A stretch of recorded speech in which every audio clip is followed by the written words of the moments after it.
ಇಡೀ ರಾಜ್ಯ ನಡುಗಿಸಿದ ಸಿಂಗಲ್ ಸಿಂಹ. 2 ತಿಂಗಳಲ್ಲಿ 3,100 ರೇಡ್. ಹೋಟೆಲ್ ಕ್ಷೇತ್ರ ಕಂಪನ. ಹೈಕೋರ್ಟ್ನಲ್ಲೂ ರೇಡ್. ನ್ಯಾಯಾಧೀಶರಿಗೆ ಶಾಕ್. 3 ಸ್ಟಾರ್ಗಳಿಗೂ ನೋಟಿಸ್. ಬೆಚ್ಚಿ ಬಿದ್ದ ಬಾಲಿವುಡ್. ಸ್ನೇಹಿತರದು 2026 ಮೇ ತಿಂಗಳ ಕಡೆ ಭಾಗ. ಓರ್ವ IAS ಆಫೀಸರ್ಗೆ ಸ್ನೇಹಿತರು ರಾತ್ರಿ ಊಟಕ್ಕೆ ಕರೆದಿದ್ರು. ಅಲ್ಲೊಂದು ಹೈಫೈ ರೆಸ್ಟೋರೆಂಟ್ನಲ್ಲಿ ಒಳ್ಳೆ ಪನ್ನೀರ್ ಸಿಗುತ್ತೆ, ಬನ್ನಿ ಟೇಸ್ಟ್ ಮಾಡೋಣ ಅಂತ ಆಹ್ವಾನಿಸಿದ್ರು. IAS ಆಫೀಸರ್ ನಾನು ಬರಲ್ಲ, ನಾನು ಬಂದರೆ ಇದು ಡಿನ್ನರ್ ಔಟಿಂಗ್ ಆಗಲ್ಲ, ಬೇರೆನೇ ಆಗುತ್ತೆ ಅಂತೇಳಿ ವಾರ್ನಿಂಗ್ ಕೊಟ್ಟರು. ಆದರೂ ಫ್ರೆಂಡ್ಸ್ ಒತ್ತಾಯಕ್ಕೆ ಮಣಿದು ಹೋದವರು ಆ ರೆಸ್ಟೋರೆಂಟ್ಗೆ ದೊಡ್ಡ ಶಾಕ್ ಕೊಟ್ಟರು. ಇವರು ಹೋಗಿ ಬಂದ 24 ಗಂಟೆಯಲ್ಲಿ ಆ ರೆಸ್ಟೋರೆಂಟ್ ಮೇಲೆ ಫುಡ್ ಸೇಫ್ಟಿ ಅಧಿಕಾರಿಗಳು ರೇಡ್ ಮಾಡಿದ್ರು. ಯಾಕೆ ದಾಳಿ ಆಯಿತು? ಯಾಕಂದರೆ ಆ ನಾರ್ತ್ ಇಂಡಿಯನ್ ರೆಸ್ಟೋರೆಂಟ್ನಲ್ಲಿ ಗ್ರಾಹಕರಿಗೆ ಕೊಡಲಾಗ್ತಾ ಇದ್ದ ಪನೀರ್ ಕಳಪೆಯಾಗಿತ್ತು, ಕಲಬೆರಕೆಯಾಗಿತ್ತು. ಆ ರೆಸ್ಟೋರೆಂಟ್ಗೆ ಊಟಕ್ಕೆ ಹೋಗಿ ಬಂದಿದ್ದು ಯಾರು ಅಂದರೆ, ಈಗ ಇಡೀ ದೇಶದಲ್ಲೇ ಸಂಚಲನ ಸೃಷ್ಟಿಸಿರೋ ಖಡಕ್ IAS ಅಧಿಕಾರಿ ತುಕಾರಾಮ ಮುಂಡೆ. ಸ್ನೇಹಿತರೆ, ಮುಂಡೆ ಸದ್ಯ ಈ ಹೆಸರು ಕೇಳಿದ್ರೆ ಮಹಾರಾಷ್ಟ್ರದ ಹೋಟೆಲ್ ಕ್ಷೇತ್ರದವರ ಮಂಡೆ ಬಿಸಿ ಆಗ್ತಾ ಇದೆ. ಮುಂಡೆ ಅವರ ಮಂಡೆ ನಮ್ಮ ಹೋಟೆಲ್ ಕಡೆಗೆ ಸುಳಿದೇ ಇರಲಿ ಅಂತ ಹೋಟೆಲ್ ಮಾಲೀಕರು ಪ್ರೇ ಮಾಡ್ತಿದ್ದಾರೆ. ಯಾಕಂದರೆ ಮಹಾರಾಷ್ಟ್ರದ ಫುಡ್ ಆ್ಯಂಡ್ ಡ್ರಗ್ ಅಡ್ಮಿನಿಸ್ಟ್ರೇಷನ್ನ ಕಮಿಷನರ್ ತುಕಾರಾಮ್ ಮುಂಡೆ ಗ್ರಾಹಕರಿಗೆ ಕೆಟ್ಟ ಊಟ ತಿಂಡಿ ಕೊಡ್ತಿರೋ ಹೋಟೆಲ್ನವರ ಮಂಡೆ ಮೇಲೆ ಮೊಟಕ್ತಾ ಇದ್ದಾರೆ. ಒಳ್ಳೆಯ ಊಟ ಕೊಟ್ಟರೆ ಹೋಟೆಲ್ ನಡೆಸಿ, ಇಲ್ಲದೆ ಹೋದರೆ ಬಾಗಿಲು ಹಾಕಿ ಮನೆಗೆ ಹೋಗಿ ಅಂತಿದ್ದಾರೆ.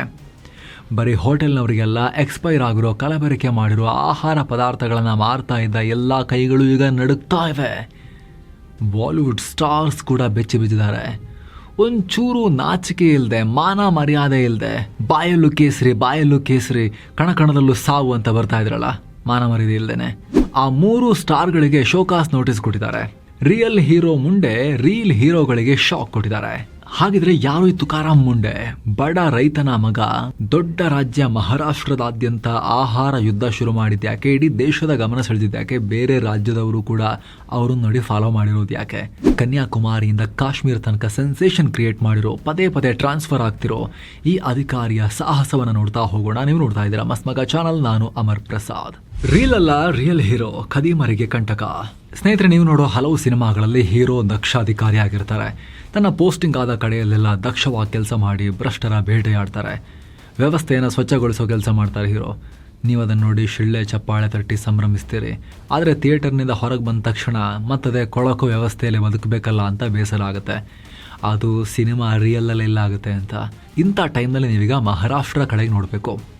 ಅದು 2026 ಮೇ 25 ಮಹಾರಾಷ್ಟ್ರದ FDA ಅಂದರೆ ಫುಡ್ ಆ್ಯಂಡ್ ಡ್ರಗ್ ಅಡ್ಮಿನಿಸ್ಟ್ರೇಷನ್ನ ಇಲಾಖೆಗೆ ಕಮಿಷನರ್ ಆಗಿ 51 ವರ್ಷದ ತುಕಾರಾಮ್ ಮುಂಡೆ ಬಂದಿದ್ದರು. ಇದು ಜನರು ಸೇವಿಸೋ ಆಹಾರ ಮತ್ತು ಔಷಧಿಗಳ ಗುಣಮಟ್ಟ ಪರೀಕ್ಷಿಸೋ ಇಲಾಖೆ. ಇದರ ಕೆಲಸವೇ ಜನ ಕಳಪೆ ಆಹಾರ ಸೇವಿಸಿ ಹೆಲ್ತ್ ಹಾಳಾಗದಂತೆ ನೋಡಿಕೊಳ್ಳೋದು. FDAನಲ್ಲಿನ ಪೋಸ್ಟಿಂಗ್ 21 ವರ್ಷದ ವೃತ್ತಿ ಜೀವನದಲ್ಲಿ ಮುಂಡೆ ಅವರಿಗೆ ಸಿಕ್ಕ 25ನೇ ವರ್ಗಾವಣೆ, ಟ್ರಾನ್ಸ್ಫರ್. ಹೀಗೆ ಬಂದವರೇ ಒಮ್ಮೆ ಸ್ನೇಹಿತರೊಂದಿಗೆ ಊಟಕ್ಕೆ ಹೋದಾಗ ರೆಸ್ಟೋರೆಂಟ್ನಲ್ಲಿ ಕಳಪೆ ಪನ್ನೀರ್ ಸಿಕ್ಕಿದ್ದನ್ನು ನೋಡಿ ರೇಡ್ ಮಾಡಿಸಿದ್ರು. ಆ ಬಳಿಕ ಮುಂಬೈ ನಗರದಲ್ಲಿರೋ ಒಂದೊಂದೇ ಹೋಟೆಲ್ಗಳನ್ನು ಜಾಲಾಡೋಕೆ ಶುರು ಮಾಡಿ ಕೇವಲ 2 ತಿಂಗಳಲ್ಲಿ 3,100 ಹೋಟೆಲ್ ಮತ್ತು ಇತರ ಆಹಾರ ಅಂಗಡಿಗಳ ಮೇಲೆ ರೇಡ್ ಮಾಡಿದ್ರು. ಈ ಪೈಕಿ ಜನರಿಗೆ ಸಹಿಸೋಕೆ ಸಾಧ್ಯವಿಲ್ಲದಷ್ಟು ಕಳಪೆ ಆಹಾರ ಕೊಡ್ತಾ ಇದ್ದ 165 ಹೋಟೆಲ್ಗಳನ್ನು ಬಂದ್ ಮಾಡಿಸಿದ್ರು. ಲೈಸೆನ್ಸ್ ಸಸ್ಪೆಂಡ್ ಮಾಡಿಸಿದ್ರು. 750 ಹೋಟೆಲ್ಗಳಿಗೆ ಇಂಪ್ರೂವ್ಮೆಂಟ್ ನೋಟಿಸ್ ಕೊಟ್ಟರು. ಅಂದರೆ ಸುಧಾರಿಸ್ಕೊಳ್ರೋ ಅಂಥೇಳಿ ವಾರ್ನಿಂಗ್ ಕೊಟ್ಟರು. IAS ಆಫೀಸರ್ ಅಲ್ವಾ, ಯಾವುದೋ ಸಣ್ಣ ಪುಟ್ಟ ಹೋಟೆಲ್ಗಳ ಮೇಲೆ ಪೌರುಷ ತೋರಿಸಿ ಸುಮ್ಮನಾಗಿರ್ತಾರೆ ಅಂತ ನೀವು ಅನ್ಕೋಬೋದು. ಇವರು ಹಾಗೆ ಮಾಡಲಿಲ್ಲ. ಮುಂಬೈನ ಪ್ರತಿಷ್ಠಿತ ಕ್ಲಬ್ಗಳನ್ನು ಕೂಡ ಬಿಟ್ಟಿಲ್ಲ. Cricket club of India, Wellington sports club, MIG cricket club Mumbai, Juhu Vile Parle gymkhana club, K Rustom and company ಸೇರಿ ಹಲವು ದೊಡ್ಡ ಕ್ಲಬ್ಗಳು, ರೆಸ್ಟೋರೆಂಟ್ಸ್, ಹೋಟೆಲ್ಗಳ ಮೇಲೆ ರೇಡ್ ಮಾಡಿದ್ದಾರೆ. 5 ಸ್ಟಾರ್ ಹೋಟೆಲ್ಗಳಿಂದ ಹಿಡಿದು ಸರ್ಕಾರಿ ಕ್ಯಾಂಟೀನ್ ತನಕ ಯಾರನ್ನೂ ಬಿಟ್ಟಿಲ್ಲ. ದೊಡ್ಡ ಮಂತ್ರಿಗಳಿಗೆ ಸಂಬಂಧಪಟ್ಟ ಹೋಟೆಲ್ಗಳಿಗೂ ನುಗ್ಗಿದ್ದಾರೆ. ನಿಮ್ಮ ಮಾಹಿತಿಗಾಗಿ ಹೇಳಬೇಕು ಅಂತ ಹೇಳಿದ್ರೆ, food safety and standards authority of India ಕಾಯ್ದೆ 2006 ಅಧಿಕಾರಿಗಳಿಗೆ ಈ ರೀತಿ ರೇಡ್ ಮಾಡಿ ಕ್ರಮ ತಗೊಳ್ಳೋ ಅಧಿಕಾರ ಕೊಡುತ್ತೆ. ಕಾಯ್ದೆಯ ಸೆಕ್ಷನ್ 32 ಪ್ರಕಾರ ಫುಡ್ ಸೇಫ್ಟಿ ಅಧಿಕಾರಿಗಳು ಕ್ರಮ ತಗೊಳ್ಳಬಹುದು. ಇದರ ಸಬ್ಸೆಕ್ಷನ್ 3 ಪ್ರಕಾರ ಜನರು ಸೇವಿಸುವ ಅಥವಾ ಜನರಿಗೆ ಮಾರುವ ಆಹಾರದಿಂದ ಜನರ ಆರೋಗ್ಯದ ಮೇಲೆ ದುಷ್ಪರಿಣಾಮ ಉಂಟಾಗೋ ಚಾನ್ಸಸ್ ಇರುತ್ತೆ. ಆವಾಗ ಅಧಿಕಾರಿಗಳು ಕ್ರಮ ತಗೋಬಹುದು. ಅಂತ ಹೋಟೆಲ್ ಅಥವಾ ರೆಸ್ಟೋರೆಂಟ್ಗಳ ಲೈಸೆನ್ಸ್ ಅನ್ನೇ ಸಸ್ಪೆಂಡ್ ಮಾಡಬಹುದು. ಸೊ ಈಗ ಮಹಾರಾಷ್ಟ್ರದ FDA commissioner Munde and team ಇದೇ ಪವರ್ ಬಳಸಿ ಕಳಪೆ ಆಹಾರದ ವಿರುದ್ಧ ಸಮರ ಸಾರಿದ್ದಾರೆ. ದೊಡ್ಡ ಆಪರೇಷನ್ ಜನ ದುಡ್ಡು ಕೊಟ್ಟು ತಗೊಳತ್ತಾನೆ, ನೀವು ರೇಟ್ ಹಾಕ್ತಿರ್ತಾನೆ ಚೆನ್ನಾಗೆ ಕರೆಕ್ಟ್ ಆಗಿರೋದು ಕೊಡಿ ಮತ್ತೆ ಅಂತ, ಜನರಿಗೆ ಹಕ್ಕಿದೆ ಅಂಥೇಳಿ ಅವರು ವಿಷ ತಿನ್ನಬಾರ್ದು ಅಂತ. ಆಹಾರ ಮತ್ತು ಪಾನೀಯಗಳನ್ನು ಮಾರೋ ಸಂಸ್ಥೆಗಳಲ್ಲಿ ಸ್ವಚ್ಛತೆ ಇರಬೇಕು. ಇವರು ರೇಡ್ ಮಾಡೋದಾಗ ಇರಲಿಲ್ಲ. ಕಳಪೆ ಮತ್ತು ಕಲಬೆರಕೆ ಆಹಾರ ಪದಾರ್ಥ ಮಾರ್ತಿರೋದನ್ನು ಕೂಡ ಪತ್ತೆ ಮಾಡಿದ್ದಾರೆ. ಹೋಟೆಲ್ಗಳ ಕಿಚನ್ಗಳಲ್ಲಿ ಜಿರಳೆ ಇಲಿಗಳೆಲ್ಲ ಬಿದ್ದಿದ್ದನ್ನು ಇವರು ಪತ್ತೆ ಹಚ್ಚಿದ್ದಾರೆ. ಕೊಳೆತ ತರಕಾರಿ ಮತ್ತು ಮಾಂಸದಿಂದ ಅಡುಗೆ ಮಾಡಿ ಜನರಿಗೆ ಕೊಡ್ತಿರೋದನ್ನು ಕೂಡ ಬಯಲಿಗೆಳೆದಿದ್ದಾರೆ. ಹೋಟೆಲ್ಗಳಲ್ಲಿನ ಸುಂದರ ಕ್ಯಾಬಿನ್ಗಳು, ಟೇಬಲ್ಗಳು, ಪ್ಲೇಟ್ಗಳು ಮತ್ತು ನಗು ಚೆಲ್ತಾ ಬರುವ ವೇಟರ್ಗಳ ಪರದೆಯ ಹಿಂದೆ ಹೋಟೆಲ್ಗಳ ಕಿಚನ್ನಲ್ಲಿ, ಸ್ಟೋರ್ ರೂಮ್ನಲ್ಲಿ ಎಂತೆಂತಹ ಅಸಹ್ಯ ಇರುತ್ತೆ ಅನ್ನೋದನ್ನು ಮುಂದೆ ತಂದು ತೋರಿಸಿದ್ದಾರೆ ಜಗತ್ತಿಗೆ, ದೇಶಕ್ಕೆ. ಅಲ್ಲದೆಲ್ಲ ಶುರುವಾದಮೇಲೆ ಕರ್ನಾಟಕದಲ್ಲೂ ಕೂಡ ಪಟಾರ್ ಅಂತ ರೊಚ್ಚಿಗೆದ್ದು ಸಿಕ್ಕಾಪಟ್ಟೆ ಅಗ್ರೆಸಿವ್ ಆಗಿ ಫುಡ್ ಸೇಫ್ಟಿ ಅಧಿಕಾರಿಗಳು ಇಲ್ಲೂ ರೇಡೆಲ್ಲ ಮಾಡಿರೋದು ಆಮೇಲೆ ರೀಸೆಂಟಾಗಿ. ಸ್ನೇಹಿತರೆ, ಮುಂಡೆ ಆ್ಯಂಡ್ ಟೀಮ್ ತಪಾಸಣೆ ಮಾಡಿದಾಗ ಮುಂಬೈನ ಪ್ರಸಿದ್ಧ ಮತ್ತು ಪುರಾತನ ಐಸ್ ಕ್ರೀಮ್ ಪಾರ್ಲರ್ ಕೆ ರುಸ್ತುಮ್ನಲ್ಲಿ ಎಕ್ಸ್ಪೈರ್ ಆಗಿರೋ ವಸ್ತುಗಳಿದ್ವು. ಐಸ್ ಕ್ರೀಮ್ನಲ್ಲಿ ಇಲಿಗಳು ಓಡಾಡ್ತಾ ಇದ್ವು. ಇಲ್ಲಿದ್ದ ಪನೀರ್ 40% ಸ್ಯಾಂಪಲ್ ಫೇಲ್ ಆಗಿವೆ. 100 ಲೀಟರ್ ಹಾಲಲ್ಲಿ 10 ಲೀಟರ್ ಹಾಲು ಫೇಕ್. ಅಷ್ಟೇ ಅಲ್ಲ, FDA ಅಧಿಕಾರಿಗಳು ವಿಶ್ವಪ್ರಸಿದ್ಧ ಶಿರ್ಡಿ ಸಾಯಿಬಾಬಾ ಮಂದಿರದ ಬಳಿ ಭಕ್ತರಿಗೆ ಹಂಚಲಾಗ್ತಿದ್ದ 700 kg ಕಲಬೆರಕೆ ಪೇಡಾವನ್ನು ಕೂಡ ಸೀಸ್ ಮಾಡಿದ್ದಾರೆ.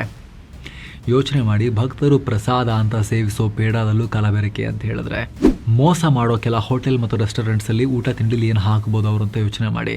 ರಿಪೋರ್ಟ್ಸ್ ಪ್ರಕಾರ ಮುಂಡೆ ಆ್ಯಂಡ್ ಟೀಮ್ 55,72,00,000 ರೂಪಾಯಿ ಬೆಲೆಯ ಕಳಪೆ ಆಹಾರ ಪದಾರ್ಥಗಳನ್ನು ಸೀಸ್ ಮಾಡಿ ನಾಶ ಮಾಡಿದ್ದಾರೆ.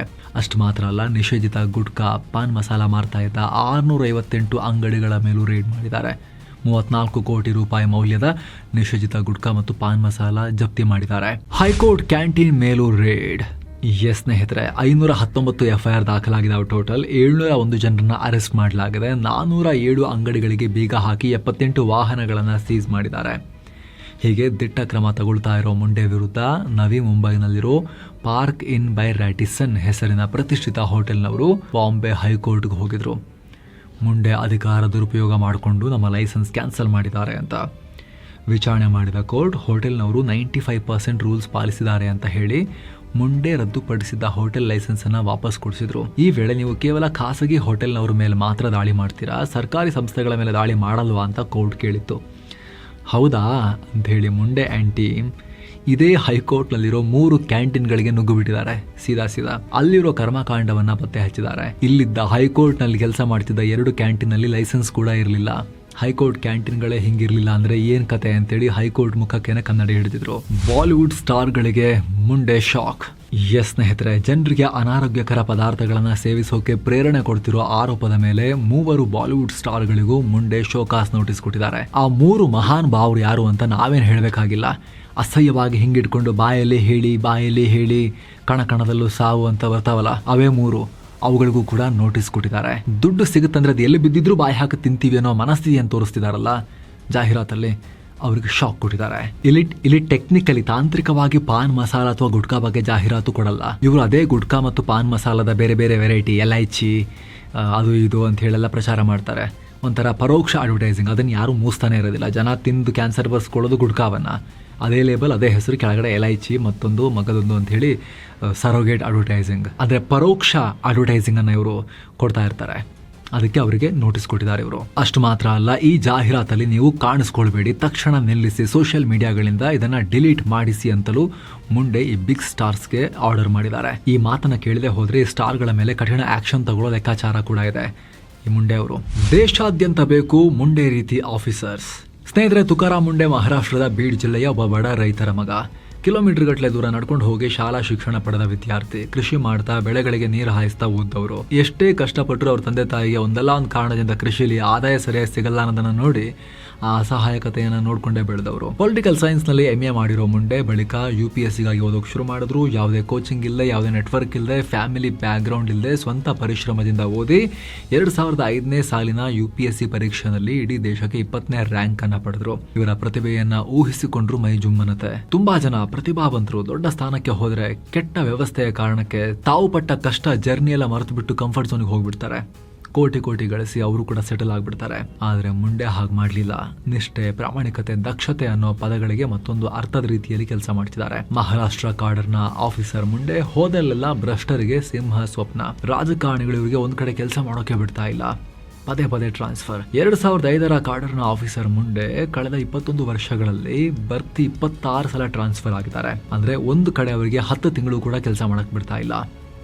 ಇಷ್ಟು ಕಮ್ಮಿ ಅವಧಿಯಲ್ಲೇ ಮುಂಡೆ ಪ್ರಶಸ್ತಿ ಸಿಗುವಂತ ಸೇವೆ ಮಾಡಿದ್ದಾರೆ. 2015ರಲ್ಲಿ ಮಹಾರಾಷ್ಟ್ರದ ಬೆಸ್ಟ್ ಕಲೆಕ್ಟರ್ ಪ್ರಶಸ್ತಿಯನ್ನ ಇವರು ಕೊಡಲಾಗಿತ್ತು. ನೀರು ಸಂರಕ್ಷಣೆ ಮಾಡಿದಕ್ಕೆ ವಾಟರ್ ಮ್ಯಾನ್ ಆಫ್ ಮಹಾರಾಷ್ಟ್ರ ಪುರಸ್ಕಾರನೂ ಸಿಕ್ಕಿದೆ.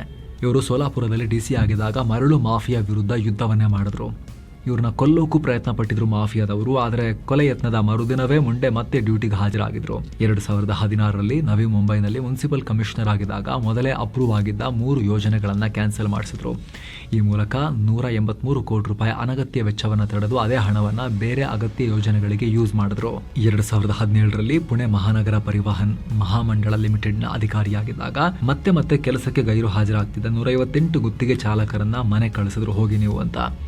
2022ರಲ್ಲಿ ಹೆಲ್ತ್ ಕಮಿಷನರ್ ಆಗಿದ್ದಾಗ ರಾತ್ರೋರಾತ್ರಿ ಪ್ರಾಥಮಿಕ ಆರೋಗ್ಯ ಕೇಂದ್ರಗಳ ಮೇಲೆ ದಾಳಿ ನಡೆಸಿ ಪರಿಶೀಲನೆ ಮಾಡಿದ್ರು. ಹೀಗೆ ಮಹಾರಾಷ್ಟ್ರದಾದ್ಯಂತ ಅದ್ಭುತ ಕೆಲಸಗಳನ್ನ ಮಾಡಿ ಬಂದಿರೋ ಮುಂಡೆ ಈಗ FDA ಕಮಿಷನರ್ ಆಗಿ ಹೋಟೆಲ್ ಕ್ಷೇತ್ರದಲ್ಲಿ ಕಂಪನ ಸೃಷ್ಟಿಸ್ತಾ ಇದ್ದಾರೆ. ಅಸಲಿಗೆ ತುಕಾರಾಮ್ ಮುಂಡೆ ಅಂತವರು ದೇಶದ ಎಲ್ಲಾ ಕಡೆ ಬೇಕು ಸ್ನೇಹಿತರೆ. ಯಾಕಂದ್ರೆ ಭಾರತ ಈಗ ರೋಗಿಗಳ ತವರಾಗಿದೆ. ಶುಗರ್, ಬೊಜ್ಜು, ಹೃದ್ರೋಗ, ಕ್ಯಾನ್ಸರ್, ಭಾರತದಲ್ಲಿ ವಿಪರೀತ ರೋಗಗಳು. ಇದಕ್ಕೆ ದೊಡ್ಡ ಕಾರಣ ದೇಶದಲ್ಲಿ ಮಾರಾಟವಾಗ್ತಿರೋ ಕಳಪೆ ಮತ್ತು ಕಲಬೆರಕೆ ಆಹಾರ ಪದಾರ್ಥ. ತುಂಬಾ ದುಡಿಯೋ ವ್ಯಕ್ತಿಗಳು, ಮುಖ್ಯವಾಗಿ ಬ್ಯಾಚುಲರ್ ಸ್ಟೂಡೆಂಟ್ಸ್ ಎಲ್ಲ ಔಟ್ಸೈಡ್ ಫುಡ್ ಮೇಲೆ ಡಿಪೆಂಡ್ ಆಗಿರ್ತಾರೆ. ಹಂಗಿರ್ಬೇಕಾದ್ರೆ ಸ್ಟ್ರೀಟ್ ಫುಡ್ ಇಂದ 5 ಸ್ಟಾರ್ ತನಕ ಈ ರೀತಿ ವಿಷ ತಿನ್ನಿಸಿದ್ರೆ ಜನರಿಗೆ ಏನ್ ಮಾಡ್ಬೇಕು ಅವರು? ಕೇಂದ್ರ ಸರ್ಕಾರದ ಮಾಹಿತಿ ಪ್ರಕಾರವೇ 2025-26ರಲ್ಲಿ ದೇಶದಲ್ಲಿ ಒಟ್ಟು 2,23,808 ಫುಡ್ ಸ್ಯಾಂಪಲ್ ಗಳನ್ನ ಪರೀಕ್ಷೆ ಮಾಡಲಾಗಿತ್ತು. ಈ ಪೈಕಿ 40,000ಕ್ಕೂ ಅಧಿಕ ಸ್ಯಾಂಪಲ್ಗಳು ನಾನ್ ಕನ್ಫಾರ್ಮಿಂಗ್ ಅಂತ ವರದಿ ಬಂದಿದೆ. ಅಂದ್ರೆ ಈ ಆಹಾರ ಪದಾರ್ಥಗಳು ಗುಣಮಟ್ಟವನ್ನ ಫಾಲೋ ಮಾಡ್ತಿಲ್ಲ ಅಂತ. ಇದೇ ರೀತಿ ದೇಶದಲ್ಲಿ ಆಹಾರಗಳಿಗೆ ಯಾರು ಏನು ಮಿಕ್ಸ್ ಮಾಡ್ತಾರೆ ಅಂತ ತಿಳಿಯೋಕ್ಕೂ ಕಷ್ಟ ಆಗ್ತಾ ಇದೆ. ಸದ್ಯ ಕರ್ನಾಟಕದಲ್ಲೂ ಕೂಡ, ಮಹಾರಾಷ್ಟ್ರದಲ್ಲಿ ಆಕ್ಚುಲಿ ಶುರು ಆದ್ಮೇಲೆ ನಮ್ಮ ಅಧಿಕಾರಿಗಳು ಕೂಡ ಫುಲ್ ಅಲರ್ಟ್ ಆಗಿ ರೇಡ್ ಮಾಡ್ತಿದ್ದಾರೆ. ಮುಂಚೆ ಮಾಡ್ತಾ ಇದ್ರು, ದಿನೇಶ್ ಗುಂಡೂರಾವ್ ಅವರು ಇದ್ದಾಗಲೂ ಕೂಡ ಸಣ್ಣ ಪುಟ್ಟ ಈ ಕಲ್ಲರು, ಸ್ಟ್ರೀಟ್ ಫುಡ್ ಅವುಗಳನ್ನು ಮಾತ್ರ ಮುಟ್ಟಲಾಗ್ತಾ ಇತ್ತು. ಆದರೆ ಇವಾಗ UT ಖಾದರ್ ಅವರು ಮತ್ತೆ ಹೆಲ್ತ್ ಮಿನಿಸ್ಟರ್ ಆದಮೇಲೆ ಮಹಾರಾಷ್ಟ್ರ ಮಾದರಿಯಲ್ಲೇನೆ ದೊಡ್ಡ ಪ್ರಮಾಣದಲ್ಲಿ ದೊಡ್ಡವರು ಚಿಕ್ಕವರು ಯಾರನ್ನು ನೋಡಿದ್ರೆ ಎಲ್ಲರನ್ನೂ ಬೆಂಡೆತ್ತಾ ಇದ್ದಾರೆ. ಈ ಕಾರ್ಯಾಚರಣೆ ಎಲ್ಲ ಕಡೆ ನಡೀಲಿ. ದೇಶದ ಯಾವುದೇ ಮೂಲೆಯಲ್ಲೂ ಯಾರೊಬ್ಬರೂ ಕೂಡ ಜನರಿಗೆ ಕಾಯಿಲೆ ತರಿಸೋ ಆಹಾರವನ್ನ ಮಾರಾಟ ಮಾಡಂಗಿರಬಾರ್ದು. ಜನ ದುಡ್ಡು ಕೊಟ್ಟು ತಗೊಳ್ಳೋದು ಸ್ವಾಮಿ, ಇದು ಫ್ರೀ ಅಲ್ಲ. ಫ್ರೀನೂ ಕೂಡ ವಿಷ ಯಾರಿಗೂ ಕೊಡಬಾರ್ದು, ಹೊಟ್ಟೆಗಲ್ವಾ. ಅಂಥದ್ರಲ್ಲಿ ದುಡ್ಡು ಕೊಟ್ಟು ತಿನ್ಬೇಕಾದ್ರೆ best of the best quality ಸಿಗಂಗಿರ್ಬೇಕು. ಕುಡಿಯೋ ಹಾಲಿಗೆ ಡಿಟರ್ಜೆಂಟ್ ಪೌಡರ್ ಬಳಸಿ ಮಾರೋ ಕ್ರಿಮಿಗಳಿದ್ದಾರೆ ಈ ದೇಶದಲ್ಲಿ. ಥಿಂಕ್ ಮಾಡಿ. ಆಹಾರ ಪದಾರ್ಥಗಳಲ್ಲಿ ಬೆಳೆಸುವ ಕೆಮಿಕಲ್ಗಳು ಕ್ಯಾನ್ಸರ್ನಿಂದ ಲಿವರ್ ಡ್ಯಾಮೇಜ್ ತನಕ ಹಲವು ಸಮಸ್ಯೆಗಳಿಗೆ ಕಾರಣ ಆಗ್ತಿವೆ. ಹಾಗಾಗಿ ಸ್ನೇಹಿತರೆ, ಇದು ಬದಲಾಗಲೇಬೇಕು. ಬರೀ ಆಹಾರದ ಸೇಫ್ಟಿ ಮಾತ್ರ ಅಲ್ಲ, ದೇಶದ ಎಲ್ಲ ಇಲಾಖೆಗಳಲ್ಲಿ ಇಂತಹ ಅಧಿಕಾರಿಗಳು ಹೆಚ್ಚೆಚ್ಚು ಬರಬೇಕು. ಇಂಥವ್ರನ್ನ ಪದೇ ಪದೇ ಟ್ರಾನ್ಸ್ಫರ್ ಮಾಡಿ ಪನಿಷ್ಮೆಂಟ್ ಕೊಡೋದಲ್ಲ, ಇವರಿಗೆ ರಿವಾರ್ಡ್ ಮಾಡಬೇಕು. ಅವರ ಸಂಬಳವನ್ನು ಜಾಸ್ತಿ ಮಾಡಿ ಇನ್ನೂ ಒಳ್ಳೊಳ್ಳೆ ಅಧಿಕಾರ ಕೊಟ್ಟು ಚೆನ್ನಾಗಿ ಕೆಲಸ ಮಾಡಿ ಅಂತೇಳಿ ಪ್ರೋತ್ಸಾಹ ಕೊಡಬೇಕು. ಈ ಧೂರ್ತ ಪೊಲಿಟಿಕಲ್ ಸಿಸ್ಟಮ್ ಅಲ್ವಾ ಸ್ನೇಹಿತರೆ? ನಿಮ್ಮ ಒಪಿನಿಯನ್ ಮಿಸ್ ಇಲ್ಲದೆ ಕಾಮೆಂಟ್ ಮಾಡಿ ತಿಳಿಸಿ. ಜೊತೆಗೆ ಕಡೆದಾಗಿ ನಿಮ್ಮಲ್ಲಿ ಒಂದು ಮನವಿ, ವಿಡಿಯೋ ಕೆಳಗಿರೋ ಜಾಯಿನ್ ಬಟನ್ ಮೂಲಕ ಆಸಕ್ತ ವೀಕ್ಷಕರು ನಮ್ಮ ಚಾನಲ್ಗೆ ಮೆಂಬರ್ಸ್ ಆಗಿ ಜಾಯಿನ್ ಆಗ್ಬೋದು. ಎಲ್ಲ ಮೆಂಬರ್ ಓನ್ಲಿ ವೀಡಿಯೋಸನ್ನು ಕೂಡ ನೀವು ಅವಾಗ ನೋಡೋಕ್ಕೆ ಶುರು ಮಾಡ್ಬೋದು. ನೋಡಿ, ನಮ್ಮ ಚಾನಲ್ನ ಮೆಂಬರ್ಶಿಪ್ ಟ್ಯಾಬ್ಗೆ ಹೋದರೆ, ಸೆಕ್ಷನ್ಗೆ ಹೋದರೆ ನಿಮಗೆ ಕಾಣುತ್ತೆ ನಾವು ಆಲ್ರೆಡಿ ಪಬ್ಲಿಷ್ ಮಾಡಿರೋ 100 ಮೆಂಬರ್ ಓನ್ಲಿ ವೀಡಿಯೋಸ್. ಒಬ್ಬ ವ್ಯಕ್ತಿಗೆ ಜೀವನದಲ್ಲಿ ವ್ಯಾಲ್ಯೂ ಆ್ಯಡ್ ಮಾಡಬಹುದಾದ, ಅವರ ಪರ್ಸನಾಲಿಟಿ ಡೆವಲಪ್ ಮಾಡಬಹುದಾದ ವಿಡಿಯೋಸನ್ನು ನಾವಲ್ಲಿ ಪಬ್ಲಿಷ್ ಮಾಡೋ ಪ್ರಯತ್ನ ಮಾಡ್ತಾ ಇದ್ದೀವಿ. ನಾಲೆಜನ್ನು ಇಂಪ್ರೂವ್ ಮಾಡುವಂಥದ್ದು ಮುಂದೆ ಕೂಡ ಕಂಟಿನ್ಯೂ ಮಾಡ್ತೀವಿ ಸ್ನೇಹಿತರೆ. 100 ವೀಡಿಯೋಸಲ್ಲಿ ಬರ್ತಾನೆ ಇರ್ತವೆ ಮೆಂಬರ್ ಓನ್ಲಿಯಲ್ಲಿ. ಮೆಂಬರ್ಗಳಿಗೆ ಮಾತ್ರ ಸೀಮಿತ ಆಗಿರುತ್ತೆ ಅದು. ಅಷ್ಟು ಮಾತ್ರ ಅಲ್ಲ, ಹಲವಾರು ನಮ್ಮ ಸ್ಪೆಷಲ್ ರಿಪೋರ್ಟ್ಸ್ ಮೆಂಬರ್ಸ್ಗೆ ಫಸ್ಟ್ ನಾವು ನೀಡ್ತಾ ಇದ್ದೀವಿ, ಅರ್ಲಿ ಆಕ್ಸೆಸ್. ಎಲ್ಲಕ್ಕಿಂತ ಹೆಚ್ಚಾಗಿ ನಿಮ್ಮ ಒಂದೊಂದು ಮೆಂಬರ್ಶಿಪ್ ಕೂಡ ನಮ್ಮ ಚಾನಲ್ಗೆ ನೀವು ಕೂಡ ಅತಿ ದೊಡ್ಡ ಬೆಂಬಲ. ಆಸಕ್ತ ವೀಕ್ಷಕರು ವಿಡಿಯೋ ಕೆಳಗಿರೋ ಜಾಯಿನ್ ಬಟನ್ ಮೂಲಕ ನಮ್ಮ ಚಾನಲ್ಗೆ ಮೆಂಬರ್ಸ್ ಆಗಿ ಪ್ರೀಮಿಯಂ ಸದಸ್ಯರಾಗಿ ಸೇರ್ಬೋದು. Thank you so much. ಮತ್ತೆ ಭೇಟಿ ಆಗ್ತಿರೋಣ. ನಮಸ್ತೆ.